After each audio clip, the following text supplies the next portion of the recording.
Pinnacle GK 26,000 मध्यकालीन इतिहास। विदेशी आक्रमण की बात करें तो मध्यकालीन में महमूद गजनवी ने गुजरात पर हमला और सोमनाथ मंदिर को लूटा था 1025 ईस्वी में। गुजरात के सोमनाथ मंदिर पर 1025 ईस्वी में आक्रमण किया गया और लूटा गया था महमूद गजनवी के द्वारा। तराइन का प्रथम युद्ध जो कि 1191 में हुआ, उसमें पृथ्वीराज चौहान ने हराया था मोहम्मद गोरी को। तराइन के दूसरा युद्ध में पृथ्वीराज चौहान मोहम्मद गोरी से पराजित हो गए थे 1192 में। तराइन का तीसरा युद्ध जो है वो इल्तुतमिश और ताजुद्दीन के बीच लड़ा गया था 1216 में। तराइन का तीसरा युद्ध इल्तुतमिश और ताजुद्दीन के बीच में लड़ा गया था 1216 ईस्वी में। मोहम्मद गजनवी समकालीन थे। महमूद गजनवी समकालीन था राजेंद्र प्रथम के। महमूद गजनवी जो है वो समकालीन था राजेंद्र प्रथम के।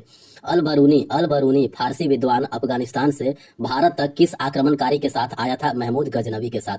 अल बरूनी फारसी विद्वान अफगानिस्तान से भारत तक किस आक्रमणकारी के साथ आया था महमूद गजनवी के साथ। पेशावर का युद्ध जो है वो 1001 ईस्वी हुआ था। पेशावर का युद्ध जो है वो 1001 ईस्वी हुआ था राजा जयपाल और महमूद गजनी के बीच में। पेशावर का युद्ध हुआ था राजा जयपाल और महमूद गजनी के बीच में। अल मसूदी ने भारत का भ्रमण किया 10वीं शताब्दी में। अल मसूदी ने भारत का भ्रमण किया 10वीं शताब्दी में। सुलेमान अल ताजिर ने 9वीं शताब्दी के आसपास भारत का दौरा किया था पाल वंश के समय में। सुलेमान अल ताजिर ने 9वीं शताब्दी के आसपास भारत का दौरा किया था पाल वंश के समय में। मंगोल शासक चंगेज खान की मृत्यु हुई थी 1227 ईस्वी में। मंगोल शासक चंगेज खान की मृत्यु हुई थी 1227 ईस्वी में। सुल्तान महमूद भारत आया था गजनी अफगानिस्तान से। सुल्तान महमूद जो है वो भारत आया था गजनी अफगानिस्तान से। चंगेज खान ने उत्तर पूर्वी ईरान में ट्रांस ऑक्सियाना पर आक्रमण किया 1219 ईस्वी में। चंगेज खान ने उत्तर पूर्वी ईरान में ट्रांस ऑक्सियाना पर आक्रमण किया 1219 ईस्वी में। जोरोस्टर कौन था? जोरोस्टर एक ईरानी पैगंबर था। पुर्तगालियों ने भारत में प्रथम यूरोपीय किला स्थापित किया था 1503 ईस्वी में। पुर्तगालियों ने भारत में प्रथम यूरोपीय किला स्थापित किया था 1503 ईस्वी में। मोहम्मद गोरी ने 1911 में सामरिक महत्व के भटिंडा पर आक्रमण किया था। 1911 नहीं, 1191। मोहम्मद गोरी ने 1191 ईस्वी में सामरिक महत्व के भटिंडा पर आक्रमण किया था पृथ्वीराज चौहान के क्षेत्र में। मोहम्मद बिन कासिम ने भारत पर आक्रमण किया था 712 ईस्वी में। मयूर सिंहासन और कोहिनूर हीरा भारत से ले गया कौन? नादिर शाह। मयूर सिंहासन और कोहिनूर हीरा जो है वो भारत से ले गया था नादिर शाह। अहमद शाह अब्दाली आया था कहां से? अफगानिस्तान से। अहमद शाह अब्दाली जो है वो अफगानिस्तान से आया था। वह तुर्की शासक जिसने 1398 में लूट के इरादे से भारत पर आक्रमण किया था तैमूर लंग। वह तुर्की शासक जिसने 1398 ईस्वी में लूट के इरादे से भारत पर आक्रमण किया था वो है तैमूर लंग। 13वीं और 14वीं शताब्दी के दौरान पंजाब में एक प्रभावशाली जनजाति थी खोखर जनजाति। 13वीं और 14वीं शताब्दी के दौरान पंजाब में एक प्रभावशाली जनजाति थी खोखर जनजाति। चंदावर का युद्ध 1194 हुआ था मोहम्मद गोरी और जयचंद के बीच। चंदावर का युद्ध 1194 ईस्वी में हुआ था मोहम्मद गोरी और जयचंद के बीच। कन्नौज के राजा जयचंद संबंधित थे गढ़वाल वंश से। कन्नौज के राजा जयचंद जो है वो संबंधित थे गढ़वाल वंश से। 712 ईस्वी में भारत पर हुए अरब आक्रमण का नेतृत्व किया था मोहम्मद बिन कासिम ने। 712 में भारत पर हुए अरब आक्रमण का नेतृत्व किया था मोहम्मद बिन कासिम ने। 1192 ईस्वी में हुए तराइन के द्वितीय युद्ध में पृथ्वीराज चौहान पराजित हुए मोहम्मद गोरी द्वारा। 1192 ईस्वी में तराइन के द्वितीय युद्ध में पृथ्वीराज चौहान पराजित हुए मोहम्मद गोरी के द्वारा। किताब उल हिंद अल बरूनी द्वारा लिखी गई अरबी भाषा में। किताब उल हिंद अल बरूनी द्वारा लिखी गई थी अरबी भाषा में। प्रसिद्ध विद्वान अल बरूनी ने मुख्य रूप से लिखा था अरबी भाषा में। प्रसिद्ध विद्वान अल बरूनी ने मुख्य रूप से लिखा था अरबी भाषा में। 1191 में हुए तराइन के प्रथम युद्ध में पृथ्वीराज चौहान ने हराया था मोहम्मद गोरी को। 1191 में हुए तराइन के प्रथम युद्ध में पृथ्वीराज चौहान ने हराया था मोहम्मद गोरी को। मोहम्मद गोरी का प्रथम आक्रमण मुल्तान पर हुआ था। मोहम्मद गोरी का प्रथम आक्रमण मुल्तान पर हुआ 1175 ईस्वी में। मोहम्मद गोरी का प्रथम आक्रमण जो है वो मुल्तान पर हुआ था 1175 ईस्वी में। डिफेंस एग्जाम्स, दिल्ली का तैमूर का आक्रमण हुआ वर्ष 1398 ईस्वी में। दिल्ली पर तैमूर का आक्रमण हुआ था वर्ष 1398 ईस्वी में। पंजाब के बाहर महमूद गजनवी का अंतिम आक्रमण हुआ था सोमनाथ मंदिर पर 1025 ईस्वी में। पंजाब के बाहर महमूद गजनवी का अंतिम आक्रमण हुआ था सोमनाथ मंदिर पर 1025 ईस्वी में। चंदावर का युद्ध 1194 में हुआ था जयचंद और मोहम्मद गोरी के मध्य। चंदावर का युद्ध जो है वो 1194 ईस्वी में हुआ था जयचंद और मोहम्मद गोरी के बीच में। नादिर शाह ने भारत पर आक्रमण किया 1739 ईस्वी में। नादिर शाह ने भारत पर आक्रमण किया था 1739 ईस्वी में। महमूद गजनवी का सामना करने वाला चंदेल राजा विद्याधर था। महमूद गजनवी का सामना करने वाला चंदेल राजा था विद्याधर। दिल्ली सल्तनत कुतुब मीनार जो है वो उदाहरण है इंडो इस्लामिक वास्तुकला का। कुतुब मीनार उदाहरण है इंडो इस्लामिक वास्तुकला का। कुतुब मीनार में मंजिलों की संख्या कितनी है? 5। कुतुब मीनार में मंजिलों की संख्या कितनी है? 5। कुतुब मीनार स्थित है दिल्ली में। कुतुब मीनार जो है वो कहाँ स्थित है? दिल्ली में। दिल्ली सल्तनत में दीवाने इंसा एक विभाग था शाही पत्राचार का। दिल्ली सल्तनत में दीवाने इंसा जो है वो एक विभाग था शाही पत्राचार का। दीवाने इंसा का नेतृत्व किया जाता था दबीर ए खास के द्वारा। दीवाने इंसा का नेतृत्व जो है वो किया जाता था दबीर ए खास के द्वारा। खाद्यान्नों, खजाने और युद्ध की लूट पर 5वां हिस्से का कर लगाया जाता था, वह था खम्स कर। खाद्यान्नों, खजाने और युद्ध की लूट पर 5वां हिस्से का कर लगाया जाता था, वह था खम्स कर। दिल्ली सल्तनत में बलबन गुलाम था इल्तुतमिश का। दिल्ली सल्तनत में बलबन जो है वो गुलाम था इल्तुतमिश का। दिल्ली का प्रथम सुल्तान गुलाम राजवंश का संस्थापक था कुतुबुद्दीन ऐबक। दिल्ली का प्रथम सुल्तान जो कि गुलाम वंश का संस्थापक था वो था कुतुबुद्दीन ऐबक। दिल्ली के किस सुल्तान ने बंगाल को दिल्ली सल्तनत में मिला लिया और अपने बेटे बुगार खान को राज्यपाल नियुक्त किया? बलबन ने। दिल्ली के सुल्तान बलबन ने बंगाल को अपने सल्तनत में मिला लिया और अपने बेटे बुगार खान को बंगाल का राज्यपाल घोषित किया। दिल्ली सल्तनत से संबंधित तारीख फिरोज शाही ग्रंथ के लेखक थे जियाउद्दीन बर्नी। तारीख फिरोज शाही किसने लिखा? जियाउद्दीन बर्नी ने लिखा। दिल्ली सल्तनत की इक्तादारी प्रणाली का प्रभाव था बहमनी और विजयनगर साम्राज्य पर। दिल्ली सल्तनत की इक्तादारी प्रणाली का प्रभाव था बहमनी और विजयनगर साम्राज्य पर। इक्तादारी प्रणाली शुरू की गई शमसुद्दीन इल्तुतमिश के द्वारा। इक्तादारी प्रणाली शुरू की गई शमसुद्दीन इल्तुतमिश द्वारा। दिल्ली सल्तनत का वास्तविक संस्थापक था इल्तुतमिश। दिल्ली सल्तनत का वास्तविक संस्थापक था इल्तुतमिश। दीवाने इंसा विभाग का प्रमुख होता है दबीर ए खास। दीवाने इंसा विभाग का प्रमुख होता था दबीर ए खास। दिल्ली सल्तनत के अधीन सूचना एवं गुप्तचर विभाग का प्रमुख होता था बरीद ए मुमालिक। दिल्ली सल्तनत के अधीन सूचना एवं गुप्तचर विभाग का प्रमुख होता था बरीद ए मुमालिक। विद्वान धर्मशास्त्रियों और न्यायविदों से संबंधित शब्द था उलेमा। विद्वान धर्मशास्त्रियों और न्यायविदों से संबंधित शब्द था उलेमा।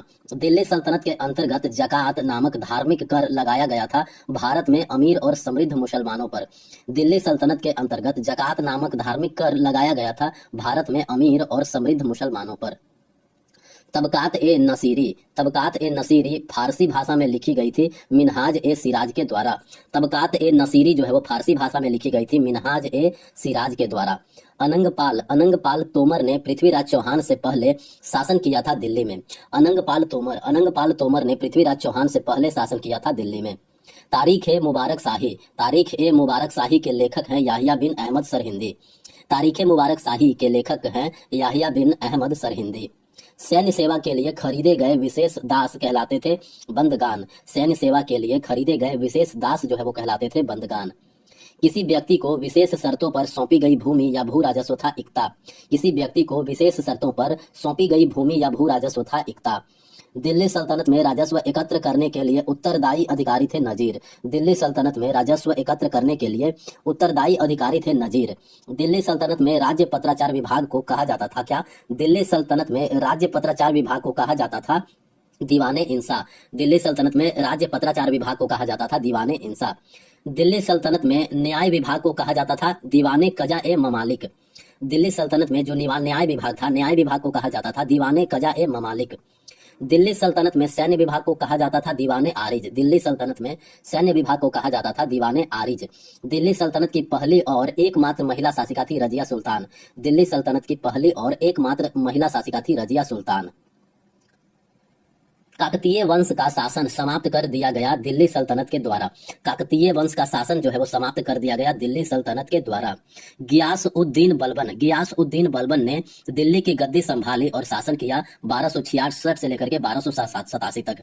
बलबन ने दिल्ली पर शासन किया 1266 से लेकर के 1287 तक। अमीर अल खयाल एक अरबी उपाधि है जिसका अर्थ है वफादारों का कमांडर। अमीर अल खयाल उपाधि दिया गया था जमाल उद्दीन याकूत को। अमीर अल खयाल उपाधि दिया गया था जमाल याकूत को। दिल्ली सल्तनत का दूसरा सुल्तान कौन था? आराम शाह। दिल्ली सल्तनत का दूसरा शासक था आराम शाह। दिल्ली सल्तनत के दौरान गैर मुस्लिमों की कृषि भूमि पर लगने वाला कर खराज कहलाता था। खराज कर जो है वो दिल्ली सल्तनत के दौरान गैर मुस्लिमों की कृषि भूमि पर लगने वाला कर था। दिल्ली सल्तनत के सुल्तान के लिए रजिया अपने सभी भाइयों से अधिक सक्षम और योग्य है, ऐसा कहा था किसने? मिन्हाज ए सिराज ने। दिल्ली सल्तनत के सुल्तान के लिए रजिया अपने सभी भाइयों से अधिक सक्षम और योग्य है, ऐसा कथन जो है वो कहा गया था मिन्हाज ए सिराज द्वारा। जियाउद्दीन बर्नी ने अपना पहला वृतांत लिखा था 1356 में। जियाउद्दीन बर्नी ने अपना पहला वृतांत लिखा था 1356 ईस्वी में। तराइन के दूसरे युद्ध में तुर्कों की विजय ने आधारशिला रखी थी दिल्ली सल्तनत की। तराइन के दूसरे युद्ध में तुर्कों की विजय ने आधारशिला रखी थी दिल्ली सल्तनत की। तारीख ए मुबारक शाही फारसी भाषा का इतिहास है। तारीख ए मुबारक शाही फारसी भाषा का इतिहास है दिल्ली सल्तनत का। तारीख ए मुबारक शाही के लेखक थे याहिया बिन अहमद सरहिंदी। तारीख ए मुबारक शाही के लेखक थे याहिया बिन अहमद सरहिंदी। दिल्ली के सुल्तानों द्वारा सैन्य सेवाओं के लिए खरीदे गए विशेष दासों को कहा जाता था बंदगान। दिल्ली के सुल्तानों द्वारा सैन्य सेवाओं के लिए खरीदे गए विशेष दासों को कहा जाता था बंदगान। दिल्ली सुल्तान के अधीन प्रशासन की भाषा क्या थी? फारसी। दिल्ली सुल्तान के अधीन प्रशासन की भाषा थी फारसी। दिल्ली सुल्तानों के शासनकाल के दौरान पांडुलिपि बनाने के लिए आवश्यकता होती थी 4 चरणों की। दिल्ली सल्तनतों के शासनकाल के दौरान पांडुलिपि बनाने के लिए आवश्यकता होती थी 4 चरणों की। दिल्ली सर्वप्रथम एक राज्य की राजधानी बनी तोमर राजपूतों के अधीन। दिल्ली सर्वप्रथम एक राज्य की राजधानी बनी तोमर राजपूतों के अधीन। तोमरों के अधीन दिल्ली में ढाले गए सिक्कों को कहा जाता था देहलीवाल। तोमरों के अधीन दिल्ली में ढाले गए सिक्कों को कहा जाता था देहलीवाल। सल्तनत काल जो कि 1206 से लेकर के 1526 तक रहा। सल्तनत काल के दौरान दिल्ली पर शासन करने वाले राजवंशों की संख्या थी 5। दिल्ली सल्तनत की स्थापना हुई थी 1206 ईस्वी में। दिल्ली सल्तनत में भूमि आवंटन इक्ताधारक को कहा जाता था मुक्ति। इक्ताधारक को कहा जाता था मुक्ति। फतेहपुर सिकरी का निर्माण कराया था अकबर ने। फतेहपुर सिकरी का निर्माण जो है वो अकबर ने करवाया था। कव्वाली के जनक जिन्हें भारत का तोता या तूती ए हिंद भी कहा जाता है वो है अमीर खुसरो। अमीर खुसरो जो है वो कव्वाली के जनक है और अमीर खुसरो को भारत का तोता या तूती ए हिंद कहा जाता है। विजयनगर साम्राज्य की स्थापना 1336 ईस्वी में। विजयनगर साम्राज्य की स्थापना 1336 ईस्वी में मोहम्मद बिन तुगलक के समय हुआ था। मोहम्मद बिन तुगलक के समय। दिल्ली सल्तनत की स्थापना हुई थी 1206 ईस्वी में। कुतुब मीनार की 5वीं मंजिल का निर्माण किसके शासनकाल के दौरान किया गया था? फिरोज शाह तुगलक के शासनकाल में। फिरोज शाह तुगलक के शासनकाल में कुतुब मीनार की 5वीं मंजिल का निर्माण हुआ था। दिल्ली सल्तनत के दौरान मुकद्दम या चौधरी का प्रयोग किया जाता था ग्राम प्रधान के लिए। अब है गुलाम वंश। इल्तुतमिश का मकबरा बनवाया गया 1235 ईस्वी में। इल्तुतमिश का मकबरा जो है वो कब बनवाया गया? 1235 ईस्वी में। सिजदा और पैबोस प्रथा शुरू किया था गयासुद्दीन बलबन ने। नौरोज मनाने की प्रथा जो है वो शुरू किया था किसने? बलबन ने। बलबन ने दिल्ली के किस सुल्तान के शासनकाल में नायब के रूप में कार्य किया था? नसीरुद्दीन महमूद के शासनकाल में। बलबन ने नसीरुद्दीन महमूद के शासनकाल में एक नायब के रूप में कार्य किया था। गयासुद्दीन बलबन ने भारत में शासन किया 1266 से लेकर के 1287 ईस्वी तक। एकमात्र महिला जिसने दिल्ली पर सुल्तान के रूप में शासन किया उनका नाम है रजिया सुल्तान। रजिया सुल्तान जो है वो संबंधित है गुलाम वंश से। गुलाम वंश ने दिल्ली पर शासन किया 1206 से लेकर के 1290 ईस्वी तक। गुलाम वंश की स्थापना की गई थी किनके द्वारा? कुतुबुद्दीन ऐबक के द्वारा। दिल्ली सल्तनत पर शासन करने वाला पहला मुस्लिम राजवंश था गुलाम वंश। 1229 ईस्वी में इल्तुतमिश को सुल्तान आजम तथा नासिर अमीर अल मोमिन की उपाधि दी थी किसने? खलीफा मुस्तनसीर बिल्लाह द्वारा। इल्तुतमिश को 2 उपाधि दिया गया था खलीफा मुस्तनसीर बिल्लाह के द्वारा। इल्तुतमिश को 2 उपाधि दिया गया था, सुल्तान आजम और नसीर अमीर अल मोमिन। सुल्तान आजम और नसीर अमीर अल मोमिन 2 उपाधि दिया गया था इल्तुतमिश को बिल्लाह के द्वारा, खलीफा मुस्तनसीर बिल्लाह के द्वारा। दिल्ली सल्तनत का सैन्य विभाग दीवाने अर्ज बनाया गया था बलबन के द्वारा। दीवाने अर्ज विभाग जो था वो बनाया गया था बलबन के द्वारा। तुगरिल बेग ने विद्रोह किया था किसके खिलाफ? बलबन के खिलाफ।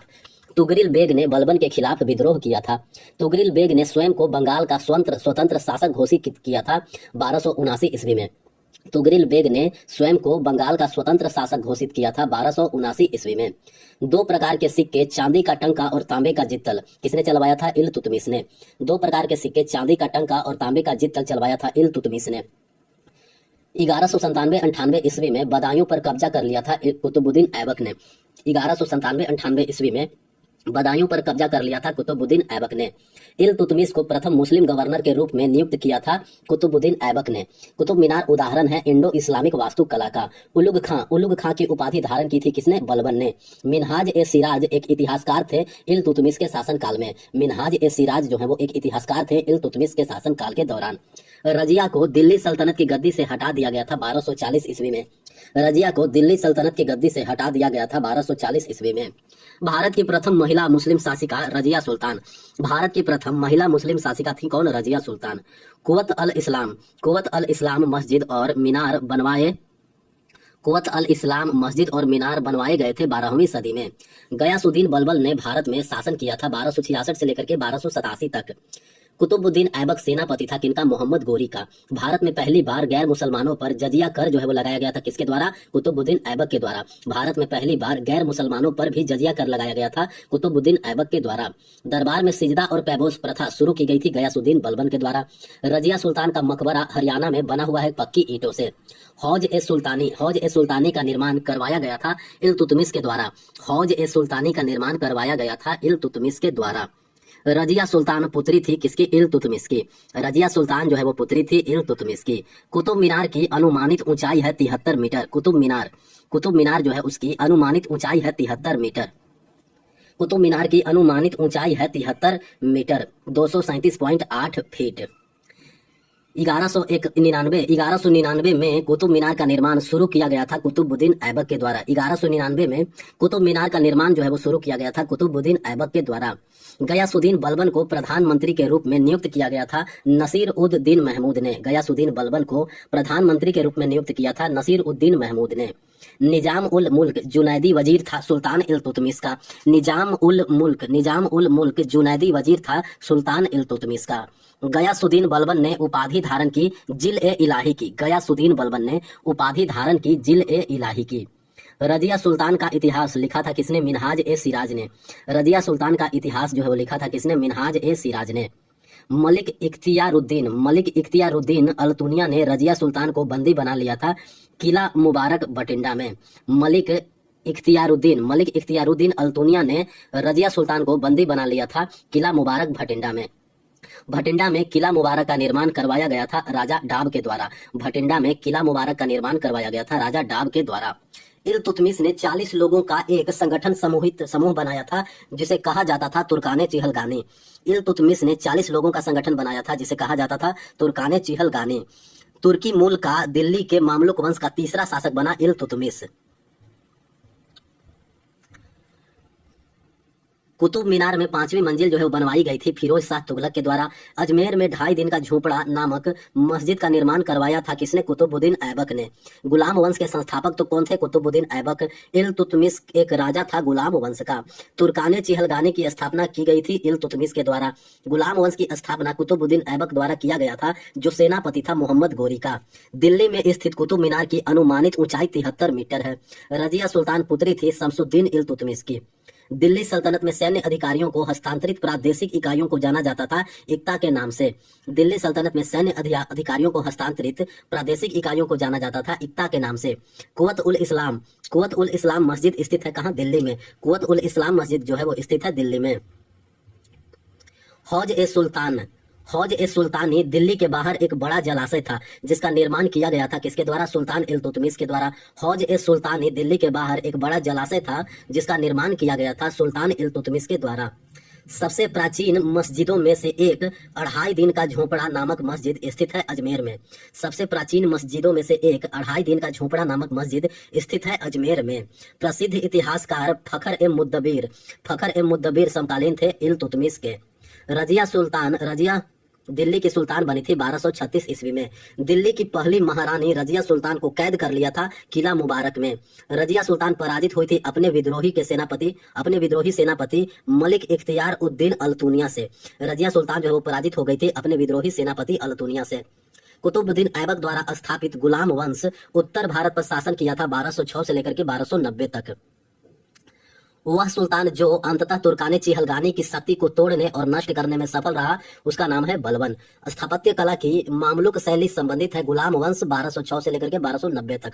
दिल्ली के सुल्तान जिनकी मृत्यु घोड़े से गिरने के कारण लगी चोट से हुई थी वो है कुतुबुद्दीन ऐबक। भारत में फारसी त्योहार नौरोज की शुरुआत की गई थी किसके द्वारा? बलबन के द्वारा। तुगरी खां ने विरोध कर दिया था बलबन के शासन काल में। सुल्तान गारी का मकबरा बनवाया गया था इल्तुतमिश के द्वारा। लाल महल का निर्माण करवाया था गयासुद्दीन बलबन ने। लाल महल का निर्माण करवाया था किसने? गयासुद्दीन बलबन ने। 2.5 दिन का झोपड़ा का निर्माण करवाया था किसने? कुतुबुद्दीन ऐबक ने। 2.5 दिन का झोपड़ा का निर्माण करवाया था कुतुबुद्दीन ऐबक ने। दिल्ली का सुल्तान जिसे सुल्तान बनने से पहले अमीर ए तुजुक नियुक्त किया गया था अलाउद्दीन खिलजी। दिल्ली का सुल्तान जिसे सुल्तान बनने से पहले अमीर ए तुजुक समारोह का मास्टर नियुक्त किया गया था अलाउद्दीन खिलजी। सबसे पहले जौहर की घटना का फारसी भाषा में उल्लेख किया गया अमीर खुसरो के द्वारा। सबसे पहले जौहर की घटना का उल्लेख किया था फारसी भाषा में अमीर खुसरो ने। 1290 से लेकर के 1320 ईस्वी के दौरान दिल्ली पर शासन किया खिलजी वंश ने दिल्ली पर शासन किया 1290 से लेकर के 1320 तक। जफर खान एक प्रसिद्ध सेनापति थे अलाउद्दीन खिलजी के। जफर खान जो है वो एक प्रसिद्ध सेनापति थे अलाउद्दीन खिलजी के। अलाउद्दीन खिलजी से पहले शासक थे जलालुद्दीन खिलजी। अलाउद्दीन खिलजी से पहले शासक कौन थे? जलालुद्दीन खिलजी।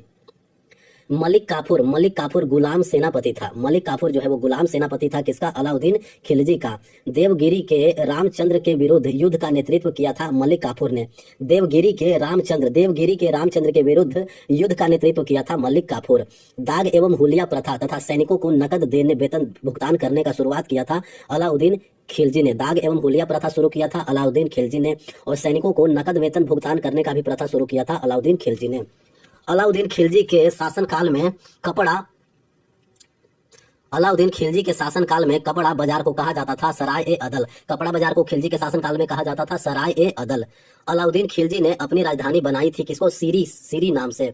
अलाउद्दीन खिलजी ने अपनी राजधानी बनाई थी सीरी नाम से। दक्षिण भारत में सैन्य अभियान शुरू करने वाला दिल्ली सल्तनत का पहला सुल्तान था अलाउद्दीन खिलजी।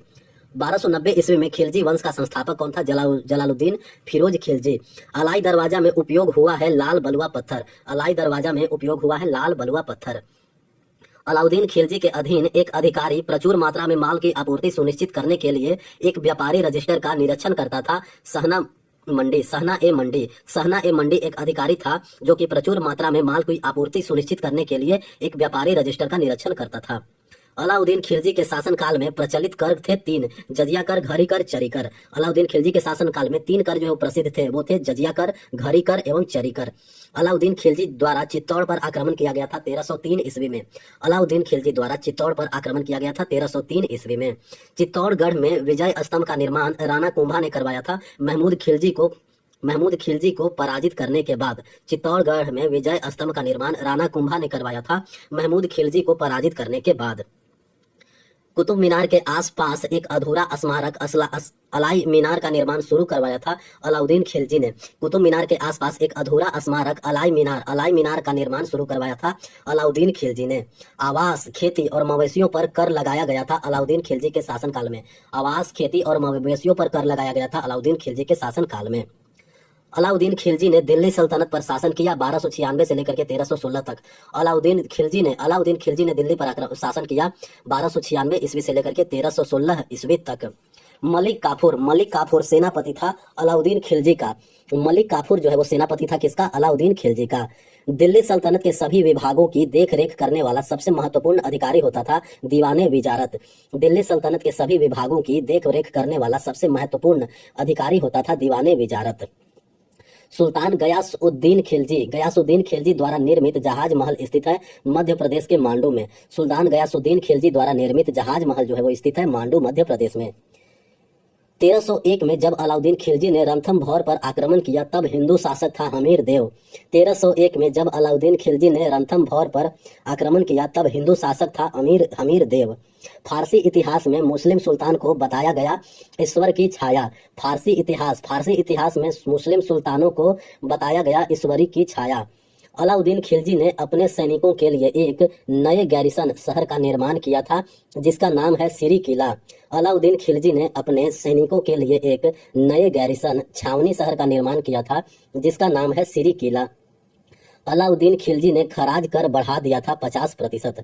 अलाउद्दीन खिलजी ने खराज कर बढ़ा दिया था 50% तक। अमीर खुसरो दरबारी कवि थे अलाउद्दीन खिलजी के। अमीर खुसरो जो है वो दरबारी कवि थे अलाउद्दीन खिलजी के। प्रसिद्ध काव्य हस्त बहिष्त लिखा गया था अमीर खुसरो द्वारा। प्रसिद्ध काव्य हस्त बहिष्त जो है वो लिखा गया था अमीर खुसरो के द्वारा। अमीर खुसरो एक शाही कवि एवं किस सूफी संत के शिष्य थे? निजामुद्दीन औलिया के। अमीर खुसरो जो है वो निजामुद्दीन औलिया के शिष्य थे। अलाउद्दीन खिलजी के अधिकार से पहले गुजरात पर शासन करने वाला अंतिम राजवंश था वाघेला वंश। अलाउद्दीन खिलजी के अधिकार करने से पहले गुजरात पर शासन करने वाला अंतिम राजवंश था वाघेला राजवंश। दक्षिण भारत में सैन्य अभियान शुरू करने वाला दिल्ली का प्रथम सुल्तान था अलाउद्दीन खिलजी। बाजार नियंत्रण नीति के लिए जाना जाता था दिल्ली का सुल्तान कौन सा? अलाउद्दीन खिलजी। मालवा जो कि मध्य प्रदेश में है, मालवा पर अलाउद्दीन खिलजी ने अधिकार किया था कब? 1305 ईस्वी में। मालवा पर अलाउद्दीन खिलजी ने अधिकार कर लिया था 1305 ईस्वी में। अलाउद्दीन खिलजी का मदरसा और मकबरा स्थित है नई दिल्ली में। अलाउद्दीन खिलजी का मदरसा और मकबरा स्थित है नई दिल्ली में। अमीर खुसरो को कहा जाता है तूती ए हिंद। अमीर खुसरो को कहा जाता है तूती ए हिंद। दिल्ली का दूसरा शहर सीरी बनवाया गया था अलाउद्दीन खिलजी के द्वारा। दिल्ली का दूसरा शहर सीरी जो है वो बनवाया गया था अलाउद्दीन खिलजी के द्वारा। खिलजी वंश की स्थापना की गई थी जलालुद्दीन फिरोज खिलजी के द्वारा। खिलजी वंश के बाद स्थापित राजवंश था तुगलक वंश। दिल्ली के हौज खास परिषद में चार मीनार या चोर मीनार का निर्माण करवाया था अलाउद्दीन खिलजी ने। अमीरों की शक्ति को नियंत्रित करने के लिए विनियमनों की एक श्रृंखला बनाई थी अलाउद्दीन खिलजी के ने। भारत में सल्तनत काल के शास्त्रीय कवि ने कव्वाली को लोकप्रिय बनाया था अमीर खुसरो ने। मांडू का जहाज महल बनवाया गया था गयासुद्दीन खिलजी के द्वारा। मांडू का जहाज महल जो है वो बनवाया गया था गयासुद्दीन खिलजी के द्वारा। जमात खाना मस्जिद का निर्माण करवाया था खिज्र खान अलाउद्दीन खिलजी के पुत्र ने। जमात खाना मस्जिद का निर्माण करवाया था खिज्र खान अलाउद्दीन खिलजी के पुत्र ने।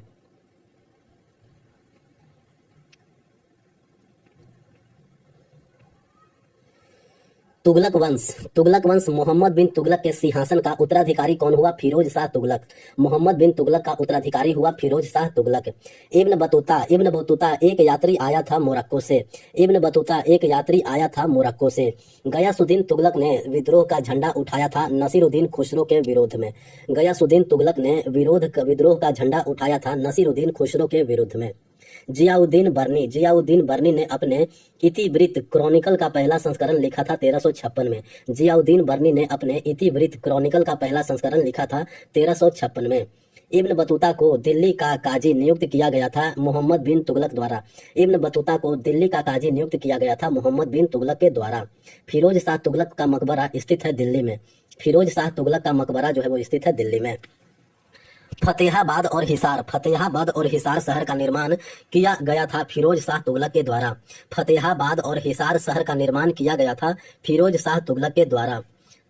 वारंगल किले में खुश महल का निर्माण किया गया था तुगलक वंश के शासनकाल के दौरान। वारंगल किले में खुश महल का निर्माण किया गया था तुगलक वंश के शासनकाल के दौरान। 1342 ईस्वी में किसके राजदूत के रूप में इब्न बतूता जीत गया मोहम्मद बिन तुगलक के शासनकाल में?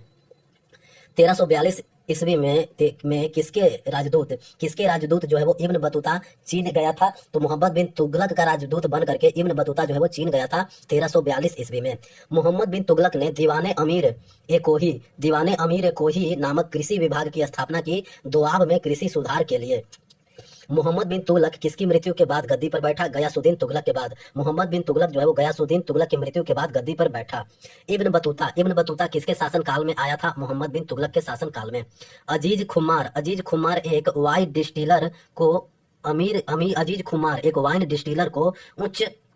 डिस्टिलर था। अजीज खुमार को उच्च प्रशासनिक पद पर नियुक्त किया था मोहम्मद बिन तुगलक ने। अजीज खुमार दो माली लाधा और पीरा को उच्च प्रशासनिक पद पर नियुक्त किया गया था मोहम्मद बिन तुगलक के द्वारा। 2 माली को उच्च प्रशासनिक पद पर नियुक्त किया गया था मोहम्मद बिन तुगलक के द्वारा। जियाउद्दीन बर्नी ने अपने इतिहास का प्रथम संस्करण 1356 में और द्वितीय संस्करण लिखा 2 वर्ष बाद। जियाउद्दीन बर्नी ने अपने इतिहास का प्रथम संस्करण 1356 में और द्वितीय संस्करण 2 वर्ष बाद लिखा। गयासुद्दीन तुगलक ने तुगलक वंश की स्थापना की थी 1320 ईस्वी में। गयासुद्दीन तुगलक ने तुगलक वंश की स्थापना की थी 1320 ईस्वी में। गयासुद्दीन तुगलक ने दिल्ली पर शासन किया 1320 से 1324 तक। गयासुद्दीन तुगलक ने दिल्ली पर शासन किया 1320 से लेकर के 1324 तक। गयासुद्दीन तुगलक ने स्थापना की थी तुगलकाबाद शहर की। गयासुद्दीन तुगलक ने तुगलकाबाद शहर की स्थापना की थी। तैमूर ने 1398 ईस्वी में भारत पर आक्रमण किया तुगलक वंश के शासन काल में। तैमूर ने 1398 ईस्वी में भारत पर आक्रमण किया तुगलक वंश के शासन काल में। मोहम्मद बिन तुगलक ने अपनी राजधानी दिल्ली से कहां हस्तांतरित किया? दौलताबाद। मोहम्मद बिन तुगलक ने अपनी राजधानी दिल्ली से कहां हस्तांतरित किया? दौलताबाद। मोहम्मद बिन तुगलक ने दीवाने अमीर कोही स्थापना की कृषि क्षेत्र में सुधार के लिए। मोहम्मद बिन तुगलक ने दीवाने अमीर ए कोही की स्थापना की थी कृषि सुधार के लिए। अलाउद्दीन के शासनकाल के दौरान गयासुद्दीन तुगलक गवर्नर था पंजाब मुल्तान का। अलाउद्दीन खिलजी जो था उसके शासनकाल में गयासुद्दीन जो है वो गवर्नर था कहाँ का? पंजाब मुल्तान का। बेगमपुरी मस्जिद जहां पनाह की मुख्य मस्जिद उसकी नई राजधानी दिल्ली में बनाई गई थी मोहम्मद बिन तुगलक के शासनकाल के दौरान। बेगमपुरी मस्जिद जहां पनाह की मुख्य मस्जिद उसकी नई राजधानी दिल्ली में बनाई गई थी मोहम्मद बिन तुगलक के शासनकाल में। मोहम्मद बिन तुगलक ने अपनी राजधानी दिल्ली से हस्तांतरित की थी दौलताबाद। 14वीं शताब्दी में भारत में सांकेतिक मुद्रा की शुरुआत की गई थी, मोहम्मद बिन तुगलक ने किया था। 14वीं शताब्दी में भारत में सांकेतिक मुद्रा की शुरुआत जो है वो किसने किया था? मोहम्मद बिन तुगलक ने। बहमनी साम्राज्य की स्थापना के समय दिल्ली सल्तनत का शासक था कौन? मोहम्मद बिन तुगलक। बेगमपुरी मस्जिद का निर्माण किया गया था मोहम्मद बिन तुगलक के द्वारा। जहां पनाह की मुख्य मस्जिद का भी निर्माण करवाया गया था मोहम्मद बिन तुगलक के द्वारा। अजीज खुमार एक शराब बनाने वाला था। अजीज खुमार को दिल्ली सल्तनत में एक उच्च प्रशासनिक पद नियुक्त दिया था किसने? सुल्तान मोहम्मद बिन तुगलक ने। इब्न बतूता को काजी के पद पर नियुक्त किया गया था मोहम्मद बिन तुगलक के द्वारा। मोहम्मद बिन तुगलक के शासनकाल के दौरान भारत आने वाला मोरक्को का यात्री था इब्न बतूता। इब्न बतूता जो है वो मोरक्को का यात्री था जो कि मोहम्मद बिन तुगलक के शासनकाल में भारत आया था। कुतुब मीनार की 5वीं मंजिल का निर्माण जो है वो फिरोज शाह तुगलक के समय हुआ था। मोहम्मद बिन तुगलक द्वारा चलाई गई सांकेतिक मुद्रा बनी थी सस्ती धातुओं से। संगीत रत्नाकर की रचना सारंग देव द्वारा संस्कृत भाषा में की गई 13वीं शताब्दी के दौरान। संगीत रत्नाकर की रचना सारंग देव द्वारा संस्कृत भाषा में की गई थी 13वीं शताब्दी के दौरान। फिरोज शाह कोटला तुगलकाबाद खिड़की मस्जिद का निर्माण करवाया गया था तुगलक काल में। फिरोज शाह कोटला तुगलकाबाद और खिड़की मस्जिद का निर्माण करवाया गया था तुगलक काल में। इब्न बतूता जो है मोरक्को से भारत आया था। इब्न बतूता 14वीं शताब्दी में आया था। खराज कर लागू किया गया था फिरोज शाह तुगलक द्वारा। खराज कर जो है वो लागू किया गया था फिरोज शाह तुगलक के द्वारा। भूमि कर जो भूमि की उपज के 1/10वें भाग के बराबर होता था उसको कहा जाता था खराज कर। खराज कर जो है वो उपज का 1/10 होता था। बेगमपुरी मस्जिद का निर्माण तो मोहम्मद बिन तुगलक ने करवाया था।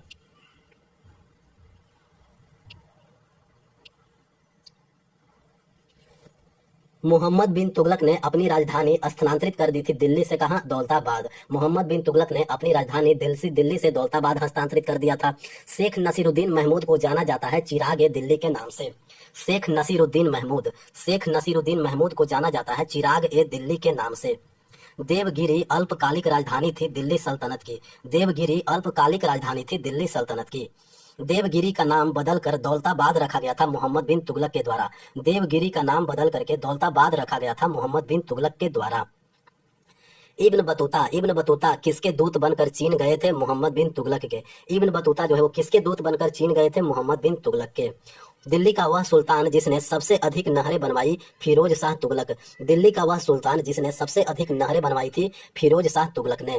नागरकोट के अभियान के दौरान फिरोज तुगलक द्वारा एकत्र की गई 300 खंडों वाली संस्कृत पुस्तकों का अनुवाद किया गया था अजीजुद्दीन खान के द्वारा।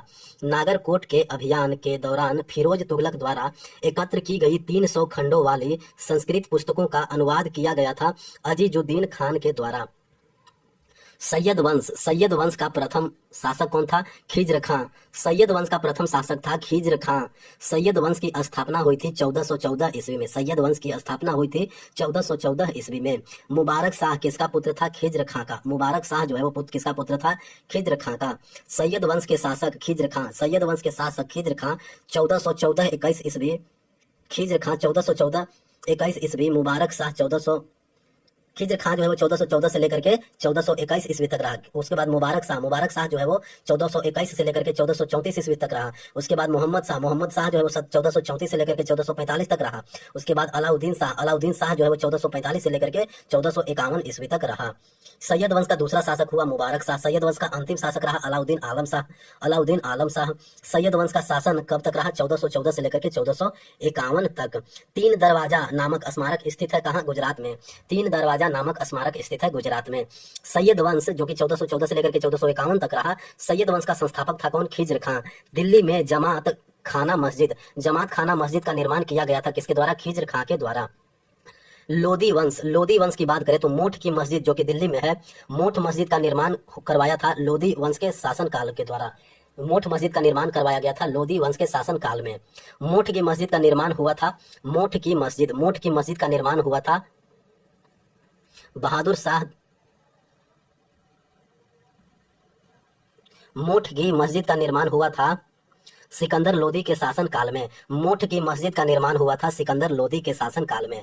सिकंदर लोधी निजाम खां के पुत्र था। सिकंदर लोधी जो कि निजाम खां, सिकंदर लोधी का ही नाम निजाम खां था। सिकंदर लोधी जो है वो पुत्र था बहलोल लोधी का। सिकंदर लोधी ने अपनी राजधानी दिल्ली से स्थानांतरित की थी कहाँ? आगरा। सिकंदर लोधी ने अपनी राजधानी दिल्ली से स्थानांतरित की थी आगरा। दोहरे गुंबद इंडो इस्लामिक वास्तुकला, दोहरे गुंबद की शुरुआत की गई थी लोधी वंश के द्वारा। दोहरे गुंबद की शुरुआत की गई थी लोधी वंश के द्वारा। सिकंदर लोधी ने आगरा की स्थापना की थी कब? 1504 ईस्वी में। सिकंदर लोधी ने आगरा की स्थापना की थी 1504 ईस्वी में। लोधी वंश का अंतिम शासक कौन था? इब्राहिम लोधी। लोधी वंश का अंतिम शासक था इब्राहिम लोधी। बहलोल लोधी का उत्तराधिकारी उसका पुत्र हुआ निजाम खान यानी सिकंदर लोधी। इब्राहिम लोधी पराजित हुआ था बाबर के द्वारा। पानीपत का प्रथम युद्ध हुआ था कौन से ईस्वी में? 1526 में। जौनपुर सल्तनत पर शासन किया था सरकी राजवंश ने। जौनपुर सल्तनत पर सरकी राजवंश ने शासन किया था।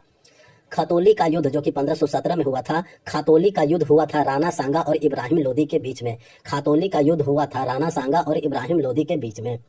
सिकंदर लोधी ने आगरा की स्थापना की थी 1504 ईस्वी में। सिकंदर लोधी ने आगरा की स्थापना की थी 1504 ईस्वी में। मोठ की मस्जिद का निर्माण दिल्ली में मियां भोइया, मोठ की मस्जिद का निर्माण दिल्ली में मियां भोइया सिकंदर लोधी के वजीर द्वारा करवाया गया था 1505 में। मोठ की मस्जिद का निर्माण दिल्ली में मियां भोइया द्वारा करवाया गया था 1505 ईस्वी में। दिल्ली सल्तनत के अधीन राजवंश जो भारत में पहला अफगान पश्तून राजवंश था वो है लोधी। दिल्ली सल्तनत के अधीन राजवंश जो भारत में पहला अफगान पश्तून राजवंश था लोधी। लोधी वंश की वास्तुकला में एक मकबरे की आकृति थी अष्टभुजीय डिजाइन। लोधी वंश की वास्तुकला में मकबरे की आकृतियां थी अष्टभुजीय डिजाइन की। लोधी वंश की स्थापना की गई थी बहलोल लोधी के द्वारा। लोधी वंश की स्थापना की गई थी बहलोल लोधी के द्वारा। अग्रसेन की बावली ऐतिहासिक सीढ़ीदार कुआं स्थित है दिल्ली में। सीढ़ीदार कुआं अग्रसेन की बावली स्थित है दिल्ली में। लोधी वंश का अंतिम सुल्तान था इब्राहिम लोधी। पानीपत के प्रथम युद्ध में बाबर ने पराजित कर दिया था किसको? इब्राहिम लोधी को।